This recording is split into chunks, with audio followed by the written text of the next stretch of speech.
Sebagai lembaga pendidikan Islam, madrasah terus berupaya menciptakan kader-kader bangsa yang selain menguasai pengetahuan agama dan sains, juga menekankan pada pentingnya menjaga dan melestarikan budaya serta kearifan lokal.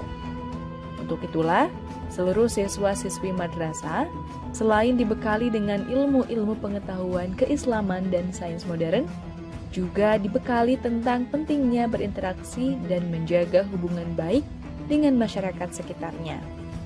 Sebab madrasah bukanlah menara gading yang jauh dari lingkungan sekitar. Madrasah hadir dari dan untuk masyarakat. Untuk itulah, madrasah diharapkan dapat menjadi role model bagi pengembangan insan yang cerdas, tidak hanya secara ilmiah, tetapi bernafaskan keislaman yang santun dan toleran. Sebagaimana strategi dakwah Wali Songo yang membuahkan peradaban Islam gemilang, madrasah juga terus mensyiarkan pendidikan Islam untuk mencetak generasi Islami yang membanggakan di masa depan.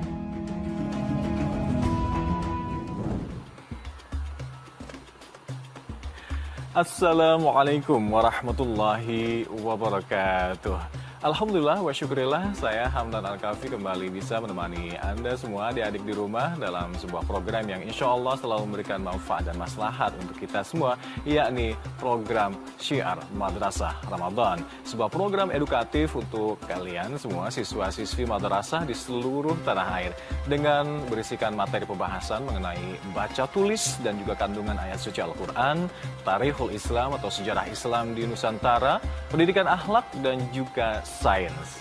Nah, gimana nih adik-adik semua di rumah? Insya Allah lancar semua puasanya. Semoga kita semua selalu diberikan kesehatan dan di tengah situasi pandemi COVID-19 ini. Nah, sore hari ini kita akan belajar mengenai sejarah Islam di Nusantara, yakni model dakwah dari Wali Songo. Nah, tentu saja sudah tidak asing lagi di telinga adik-adik kan kata Wali Songo ini. Penyebaran Islam di Nusantara memang tidak pernah terlepas dari peran dan sosok Wali Songo. 9 tokoh penyebar Islam yang dakwahnya selalu bisa memikat hati masyarakat Indonesia karena penuh kedamaian. Khususnya penduduk Pulau Jawa. Nah, mengapa? Karena keseluruhan Wali Songo ini tinggal dan menyebarkan Islam di Pulau Jawa. Sehingga wajar jika penduduk Muslim terbesar di tanah air ini berada di Pulau Jawa. Jalan dakwah yang dilakukan oleh para wali ini begitu cepat diterima oleh penduduk setempat karena dilakukan dengan beragam pendekatan. Dakwah dikemas dalam bahasa yang bijak, diramu dalam ajaran yang sederhana dan juga disesuaikan dengan pemahaman masyarakat setempat sesuai dengan adat dan kepercayaannya. Nah, saya yakin pasti sudah nggak sabar lagi adik-adik di rumah untuk mendengarkan langsung penjelasan yang lebih lengkap.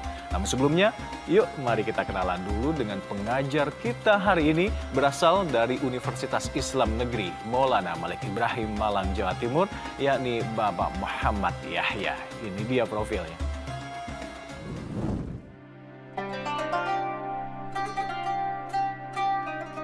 Muhammad Yahya merupakan dosen di Fakultas Humaniora dari Universitas Islam Negeri Malang. Universitas yang melahirkan lulusan-lulusan berkarakter ulul albab memiliki pendidikan formal serta berkarakter zikir, fikir, dan amal soleh. Yahya meraih gelar doktor setelah menjalankan program studi sosiologi politik di Universitas Monash, Australia. Selama karirnya, Yahya memperoleh beberapa penghargaan seperti beasiswa dari Australia A, The Nippon Foundation, dan Kementerian Agama. Selain itu, ia juga aktif menerbitkan berbagai jurnal, buku, serta artikel ilmiah yang dapat diakses di berbagai negara seperti Filipina, Australia, dan Jepang.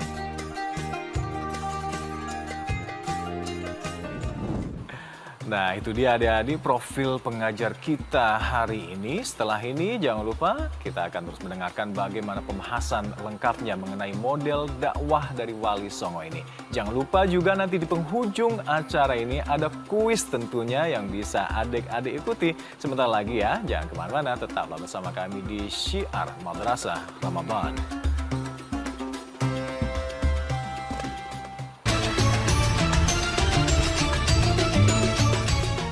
Syukran kathiran pemirsa dan juga adik-adik di rumah. Anda kembali menyaksikan Syiar Madrasah Ramadan. Pasti teman-teman adik-adik di rumah semua tidak sabar lagi untuk mendengarkan kisah Wali Songo dalam berdakwah kan. Yuk kita langsung saja dengarkan, ini dia selengkapnya. Silakan Bapak Yahya.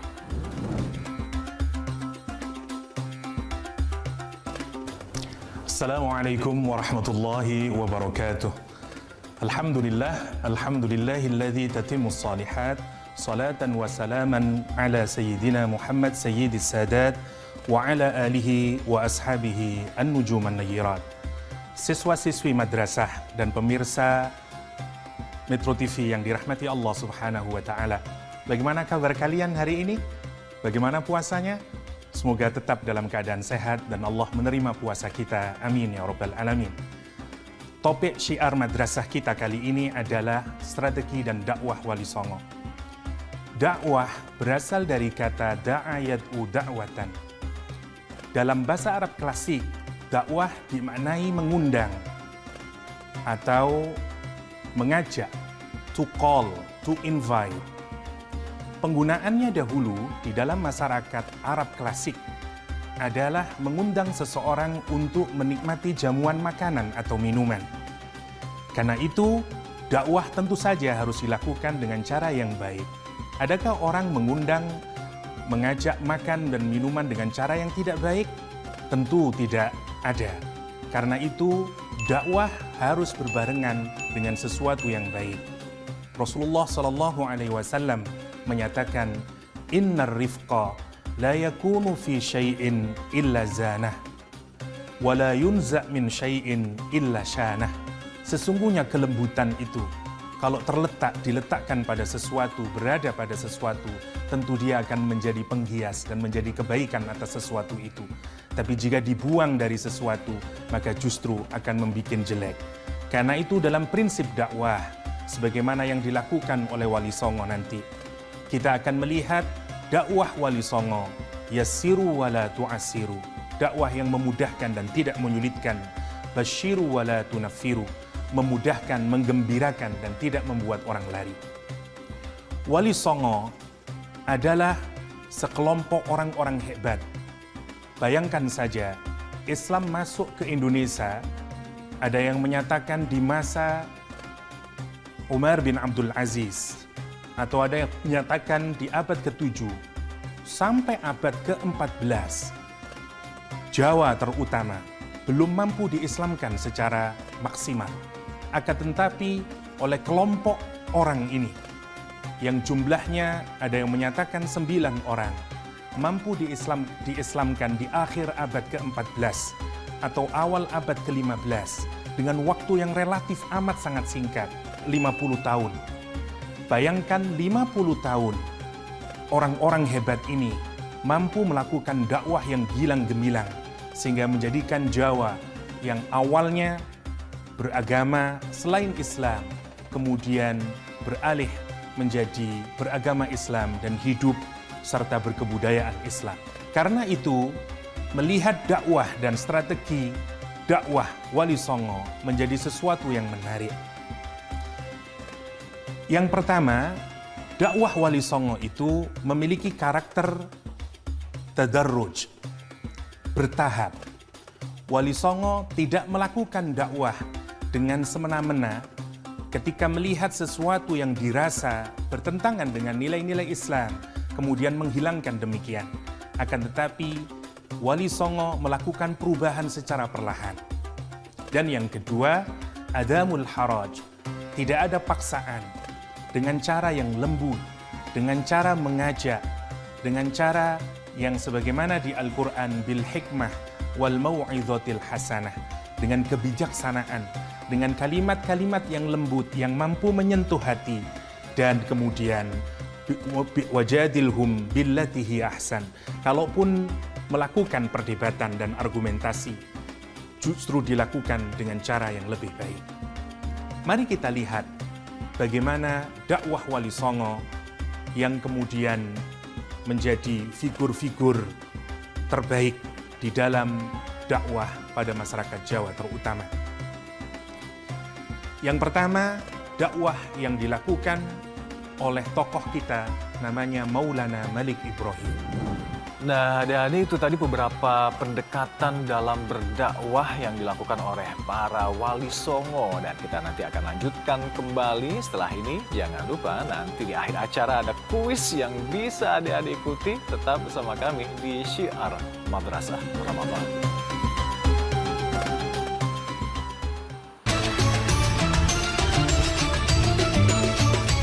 Syukran jazilan masih bersama kami di Syiar Madrasah Ramadan. Masih istiqomah ya dan tetap semangat untuk mendengarkan kisah dari Wali Songo ini dalam berdakwah di tanah air. Yuk kita sama-sama simak kelanjutan dari pembahasan model dakwah Wali Songo. Silakan Bapak Yahya.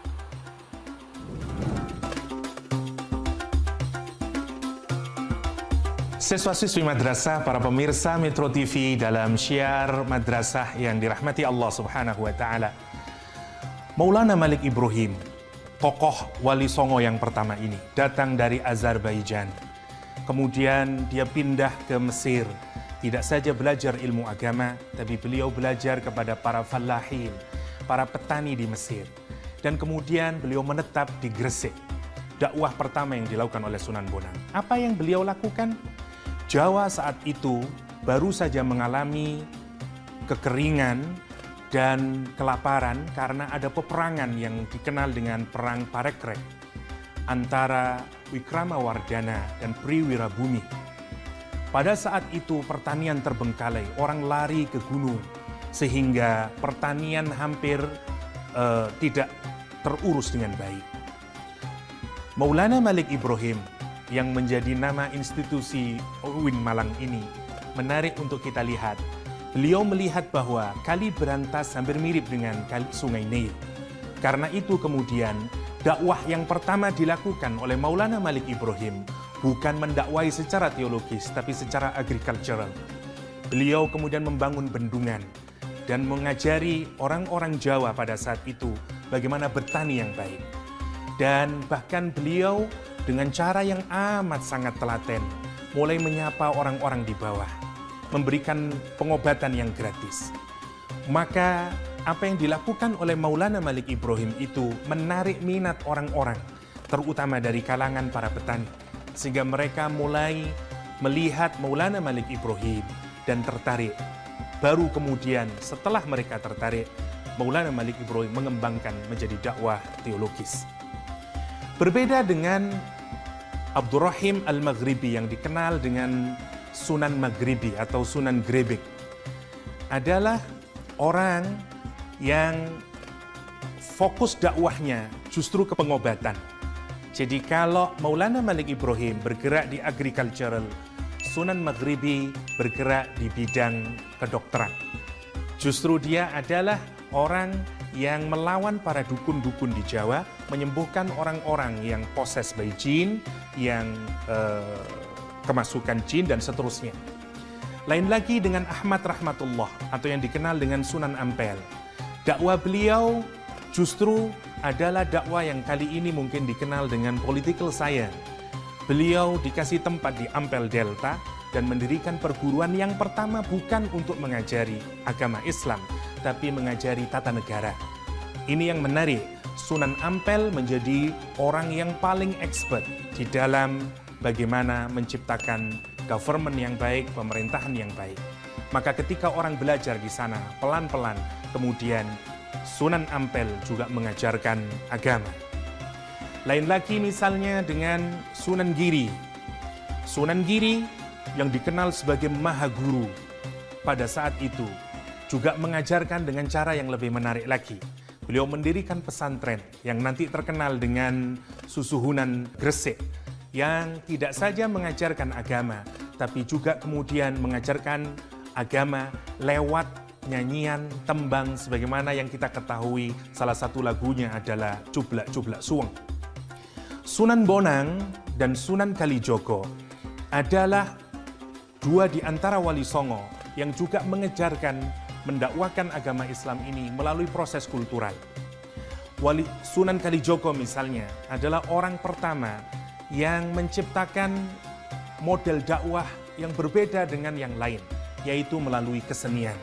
Beliaulah orang yang membuat wayang kulit. sehingga kemudian orang datang menikmati sajian film animasi klasik itu, wayang kulit, yang kemudian menarik minat orang-orang Jawa.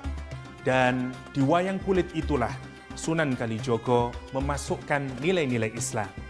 Tidak hanya itu, Sunan Kalijogo juga mengajarkan tembang, ilir-ilir, ya, tombo ati, dan seterusnya. Terakhir misalnya Sunan Kudus dan Sunan Gunung Jati bergerak di wilayah institusional. Mereka masuk ke dalam pemerintahan dan kemudian menciptakan sistem pemerintahan yang baik. Sebagaimana kita ketahui Sunan Kudus di Kudus dan Sunan Gunung Jati di Cirebon. Dan yang paling terakhir, bagaimana Sunan Kudus tolerannya kepada masyarakat saat itu adalah beliau mengharamkan untuk mengkonsumsi sapi karena sapi menjadi sesembahan orang Hindu dan diganti dengan kerbau karena itu terkenal di Kudus dengan soto kerbau. Anak-anakku semuanya, demikian materi, semoga bermanfaat dan kita akhiri wallahul muwaffiq ila aqwamit thoriq. Wassalamualaikum warahmatullahi wabarakatuh. Nah, itu dia adik-adik pendekatan yang dilakukan oleh para wali songo dalam melakukan dakwah di tanah air sehingga mereka bisa diterima dengan baik oleh masyarakat setempat. Dan pertanyaan untuk kuis hari ini dia yang ditunggu-tunggu ya adik-adik. Pertama adalah siapakah wali songo yang berdakwah dengan pendekatan sosial ke kampung-kampung? A. Sunan Muria dan Sunan Derajat. B. Sunan Bonang dan Sunan Kalijaga. C. Sunan Kudus dan Sunan Gunung Jati. Nah, pertanyaan yang kedua, pendekatan dakwah apa yang dilakukan oleh Sunan Gresik dan Sunan Ampel? Pilihan jawabannya adalah A. Pendekatan kultural, B. Pendekatan kelembagaan, atau C. Pendekatan teologis. Nah, adik-adik bisa mengirimkan jawabannya melalui akun Instagram @metrotv di postingan banner tema hari ini dan dituliskan jawabannya di kolom komentar tentunya. Dan jawabannya akan dibacakan pada episode berikutnya. Jawaban adik-adik di rumah ditunggu ya sampai dengan pukul 21 waktu Indonesia Barat. 2 orang dengan jawaban benar akan mendapatkan hadiah masing-masing Rp500.000. Dan untuk adik-adik yang sudah ikut berpartisipasi dalam kuis sebelumnya, ini dia jawaban yang benar. Dan inilah nama-nama pemenangnya.